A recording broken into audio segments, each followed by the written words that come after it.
Sony ZV-E1, Sony ZV-E10.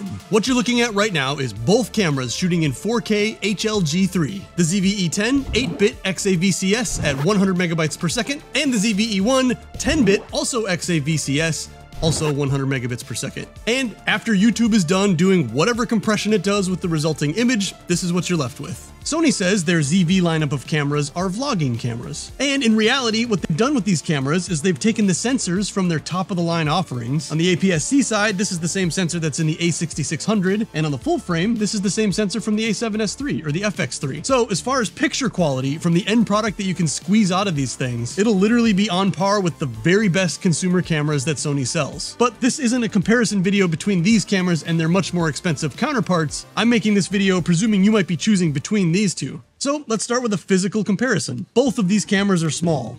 The ZV-E10 coming in at just 364 grams. That's 12 ounces. That's 3/4 of 1 pound. It's weightless. This camera essentially does not weigh anything. That said, the ZV-E1 is only 399 grams, also less than a pound. It's probably literally just the extra weight of the bigger battery. This one has the Z battery. We'll talk about that in a little bit. The lighter ZV-E10 is also a bit smaller. Both of these cameras are missing a viewfinder, so there's no bump on the top of the camera like in the Alpha lineup, which means either one of these packs super small into a camera bag. But again, because of the bigger battery, almost like the battery plays a big role in this camera, the ZV-E1 will have a bigger grip, which I find comfortable. Not as comfortable as like an A7S III, but it's fine to hold. The ZV-E10 has a very shallow, very small grip. I think that's because this camera, both these cameras, aren't really designed to be used in the traditional camera kind of way. They market it as a vlogging camera, so probably you'll have it on some kind of little mini tripod like this, pointed at yourself. They have the same ports, although in a slightly different configuration, the same micro HDMI, my least favorite HDMI, a microphone in, headphone out, and a USB-C for power delivery and data transfer. And importantly, both cameras can charge while in use. So if you've got some kind of USB-C battery bank, you can greatly increase the runtime of either one of these cameras because you can plug it in and charge it while it's working. As far as using these cameras, if you've already got a ZV-E10, you won't have to retrain any muscle memory moving up to the ZV-E1. They have the same button layout, except for this single additional programmable button added on to the ZV-E1, and then the menu button just moved up a little bit.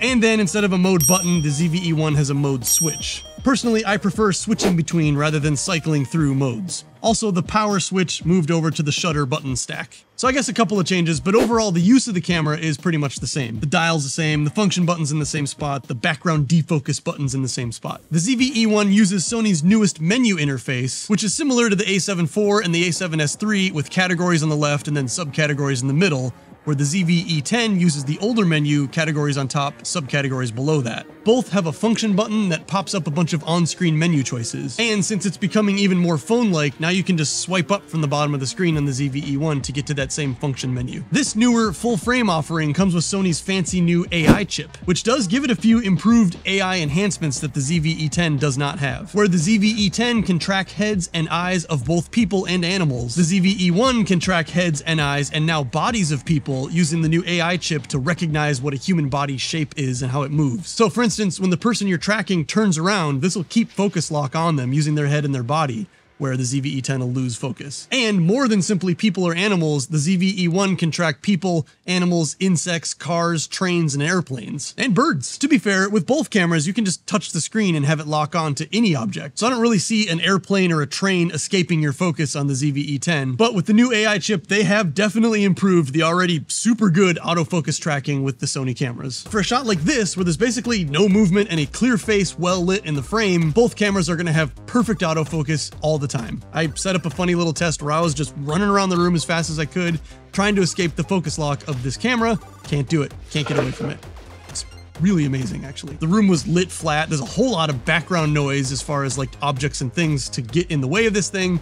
It's pretty incredible. The ZV-E10 has an APS-C sensor, so a physically smaller sensor. Although APS-C is still a monster-sized sensor compared to like a cell phone or a GoPro or one of those all-in-one point-and-shoot kind of cameras. And therefore, this camera can use Sony's APS-C lineup of lenses, which tend to be a lot less expensive than full-frame lenses. With an APS-C camera, you can use both APS-C and full-frame lenses, where with a full-frame camera, you can only use full-frame lenses unless you want to shoot in 1080p resolution, then there's an APS-C mode. If price is your motivating factor, factor, you don't want to think of just the price of the camera, which is already pretty significant. This is a $700 camera, this is a $2,200 camera, but also the lenses. APS-C lenses are like a third of the price of full-frame lenses for the same type of thing. APS-C lenses aren't only cheaper, but they're usually lighter than their full-frame counterparts. That's just another something to think about. And while you're thinking about the costs of these two setups, why don't we look at the competing quality of their image? I'm going to set up both cameras on tripods side by side and shoot them with the same framing. Since the ZV-E1 has a full-frame sensor, that means they won't be shooting at the same focal length. The ZV-E1 will be at 85mm f1.8 and the ZV-E10 will be at 50mm f1.8. If you pay super close attention, you should be able to tell that the full-frame camera is producing ever so slightly more of a blurry background, and that's because it's shooting at 85mm to have me in the same framing, where the ZV-E10 shoots at 50mm. 50mm f1.8 produces less bokeh than 85mm f1.8 if the camera and the subject and the background are all in the same place. Since the APS-C camera is more zoomed in by default, it's at 50mm. Hope that makes sense. Other than that, though, the sensors in both of these cameras are very nice. When the cameras are just sitting on a tripod, and especially when you have complete control over the lighting and can shoot at a very low ISO, it'll be hard to pick one over the other as a clearer picture. I'm gonna put some haze in the room just to make this look more cinematic. The ZV-E10 is using something called super sampling, so it's taking its full 6K image and using all of that extra information to make a very detailed 4K image out of it. The ZV-E1 has a sensor resolution very close to 4K by default, so its full sensor readout is just 4K. It might be barely more than 4K because when you take a picture with this camera, the width of the picture is actually 4240 pixels wide, and 4K video is 3840 pixels wide, and you do get the full width of the picture in video mode, so it might be super sampling just a tiny bit, just like 10%. But anyway, the ZV-E1, though not super sampled, is shooting in 10-bit color, where the ZV-E10 only shoots in 8-bit color. This gives the ZV-E1 a distinct edge in editing and color correcting and a bit of extra dynamic range as well. Personally, I shoot in HLG3, which is an HDR mode that both of these cameras can shoot in, and both cameras do a very good job handling wide dynamic range. For a lot of people though, the 10-bit color thing is really important. My haze machine is ready now. For a lot of people, the 10-bit color thing is super important, so you'll get that with the ZV-E1. This might have been a little too much smoke. So, what you're looking at right now is both cameras shooting in 4K HLG3. The ZV-E10 8-bit XAVCS at 100 megabytes per second, and the ZV-E1 10-bit also XAVCS, also 100 megabits per second. And after YouTube is done doing whatever compression it does with the resulting image, this is what you're left with. And after YouTube is done doing whatever compression it does with the resulting image, this is what you're left with. My guess is, before looking back at this footage, that they're going to be quite similar.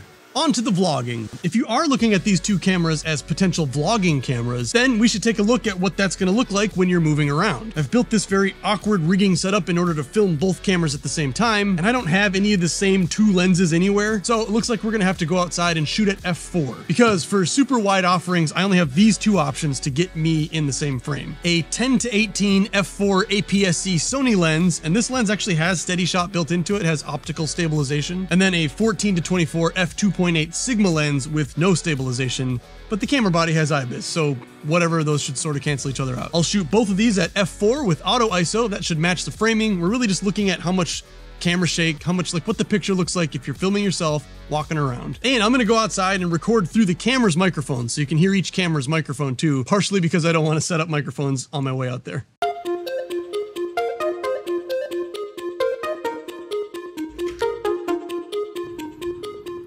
Okay, so we're shooting this first shot with stabilization turned off on both cameras. This is both cameras, no image stabilization at all.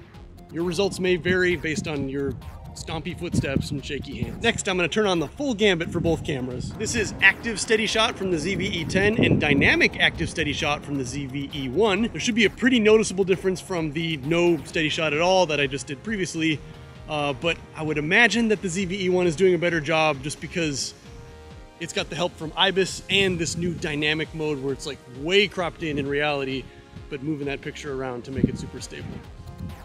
Nevertheless, ZV-E10, ZV-E1. I never shoot vertical. I certainly never shoot vertical with two cameras. Another thing to note is that the ZV-E1 has practically no rolling shutter at all, and rolling shutter really works against software stabilization. So the ZV-E10 is gonna have to fight the rolling shutter. Although if you're walking in a straight line, there shouldn't be much of that. If you whip around a lot, I don't know. This is the comparison between these two cameras, walking and talking. not much of a vlogger. These cameras use different battery types. The ZV-E10 uses the smaller FW battery, and the ZV-E1 uses the now common Z battery found in all of the alpha cameras. The Z battery will last longer in every situation, hands down. Though, like I said earlier, if you're in a studio environment or in a controlled environment like this, you can just plug power into the side through USB-C and your longevity problems go away. And you can even do that when you're out shooting out, too. You can have a battery pack in your pocket and just a cord sticking out of your pocket plugged into the side of the camera. That doesn't really get in the way that much. In a hot environment like this warehouse in Florida in the summertime, both of these cameras unfortunately are prone to overheating. Both cameras have an auto power off temperature setting that by default is on standard, and you can set to high to have the camera run a little hotter before shutting itself off. And I've found that if you just open the back screen a little bit and have some kind of fan blowing air from the side, just doing that will make either one of these cameras last at least as long as a 128 gig memory card, which really should be enough to record almost anything in one setting. For a lot of you though, this choice comes down to your budget. The ZV-E10 is a fine camera, and you will get an extraordinary 4K talking head or walking around video out of it. The ZV-E1 is better. There isn't really any doubt about that, and really in every category to some degree. But is it $1,500 better is the real question. And once you've bought all of the full frame lenses you want to use with it, is it $4,000, $5,000, $9,000 better? For me, yes it is. But I'm wasteful.